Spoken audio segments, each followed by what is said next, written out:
ఆ ఫ్రెండ్స్ రీసెంట్గా నా వాట్సాప్ హ్యాక్ అయిపోయింది. అది ఎలా హ్యాక్ అయింది, దాంట్లో నేను చేసిన తప్పేంటి, ఎలా దాన్ని రీస్టోర్ చేశాను నేను చెప్తాను మీకు. అండ్ రీసెంట్గా లాస్ట్ వీక్ వచ్చేసేసి నాకు ఒక మెసేజ్ వచ్చింది నా ఫ్రెండ్ దగ్గర నుండి. తను బై మిస్టేక్ అయింది ఒక వాట్సాప్ కోడ్ పంపించాను, కొంచెం షేర్ చేయమని చెప్పడం జరిగింది. దాన్ని నేను మీటింగ్లో ఉండడం ద్వారా అసలు ఎందుకు బయటకు వెళ్ళాలి అనుకొని సార్ తెలిసినవాడే కదా అని చెప్పేసి నేను ఎస్ఎంఎస్ బాక్స్లో నుంచి ఒక 6 డిజిట్ కోడ్ నేను వాట్సాప్లో వాడికి పంపించిన వెంటనే నా వాట్సాప్ అనేది డిలీట్ అయిపోయింది. ఇమీడియట్గా నేను వాడికి కాల్ చేస్తే వాడేమన్నాడంటే జస్ట్ 2 డేస్ బ్యాక్ నాది కూడా హ్యాక్ అయిపోయింది, నా కంట్రోల్లో కూడా లేకుండా ఉంది వాట్సాప్, నాకు ఏం అర్థం కావట్లేదు, నేను సైబర్ క్రైమ్లో కంప్లైంట్ ఇస్తున్నాను అని చెప్పడం జరిగింది.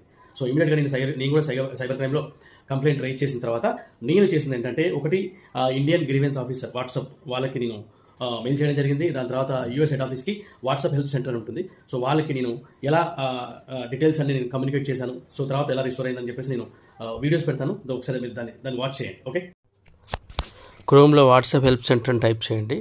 కింద మీకు వాట్సాప్ హెల్ప్ అని కనిపిస్తుంది, అది క్లిక్ చేస్తే మీకు ఇంకొక విండో ఓపెన్ అవుతుంది. ఈ విండోలో మీరు బాటమ్కి వెళ్ళారంటే మీకు కాంటాక్ట్ అస్ అని కనిపిస్తుంది. సెక్యూరిటీస్ కింద కాంటాక్ట్ అస్ క్లిక్ చేయండి. తర్వాత మీది రెగ్యులర్ ప్రైమరీ వాట్సాప్పా లేదంటే బిజినెస్ వాట్సాప్పా చూసుకోండి, ఏది బ్యాన్ అయితే అది క్లిక్ చేయండి. అంటే కాంటాక్ట్ అస్ అని చెప్పేసి మెసెంజరు లేదంటే బిజినెస్ అది క్లిక్ చేసేసి దాంట్లో మీరు కావాల్సిన డీటెయిల్స్ ఇవ్వాల్సి ఉంటుంది.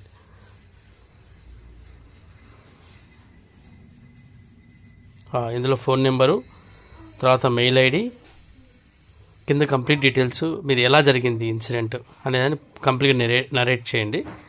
చేసిన తర్వాత మీరు నెక్స్ట్ స్టెప్ క్లిక్ చేశారు అంటే తర్వాత క్వశ్చన్ సబ్మిట్ చేయడానికి ఆప్షన్ అడుగుతుంది. సో జస్ట్ మీరు క్వశ్చన్ సబ్మిట్ చేసేయండి. తర్వాత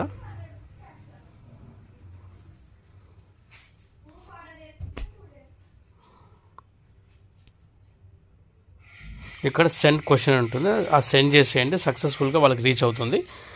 నెక్స్ట్ 3-4 డేస్లో వాళ్ళు రివ్యూ పంపిస్తారు. సో రిజాల్వ్ అయ్యే అవకాశం ఉంది. క్రోమ్లో ఇండియన్ గ్రీవెన్స్ ఆఫీసర్ నెంబర్ అని టైప్ చేయండి. మీకు మెయిల్ ఐడి కనిపిస్తుంది, గ్రీవెన్స్ ఆఫీసర్, అది కాపీ చేయండి.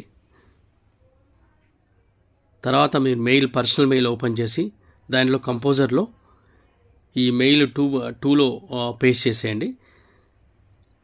దాని తర్వాత వచ్చేసేసి సబ్జెక్ట్లో మీరు వాట్సాప్ బ్యాన్ అని చెప్పి మెన్షన్ చేస్తూ మీ మొబైల్ నెంబర్ ఏదైతే బ్యాన్ అయిందో ఆ మొబైల్ నెంబరు, దాంతోపాటుగా ఆ ఈమెయిల్ ఏదైతే డీటెయిల్స్ మెన్షన్ చేయాలో కంప్లీట్గా ఆ ఈమెయిల్ ఏదైతే జరిగిందో అదంతా కూడా క్లియర్గా ఎక్స్ప్లెయిన్ చేయండి. వాళ్ళకి ఎక్స్ప్లెయిన్ చేసి సెండ్ చేయండి.